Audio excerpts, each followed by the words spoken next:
ஓம் சரவண பவாய நமக. அனைவரும் நலமுடன் இருக்க இறைவனை மனதார பிரார்த்திக்கிறேன். வணக்கம். இறை நம்பிக்கையும் கம்பீரமான தோற்றமும் கொண்ட தனுசு ராசி நேயர்களுக்கு இந்த வருட குரு பயிற்சி பலன் எப்படி இருக்கு? இதுவரை புத்திரஸ்தானமான 5ஆம் ராசியில் இருந்து வந்த குரு பகவான் 1/5/2024 முதல் சத்ருஸ்தானமான 6ஆம் வீட்டிற்கு பயிற்சியாக இருக்கிறார்.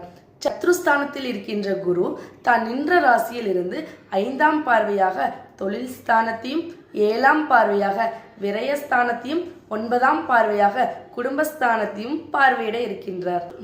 குரு சத்ருஸ்தானத்தில் நிற்பதால் தந்தை வழி உறவினர்களிடத்தில் சூழ்நிலை அறிந்து செயல்படுவது நல்மதிப்பை உண்டாக்கும்.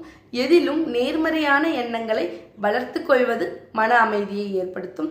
இழுபறியாக இருந்த சில விஷயங்களை செய்து முடிப்பதற்கான சூழல் ஏற்படும். நெருக்கடியாக இருந்தவர்கள் விலகிச் செல்வார்கள்.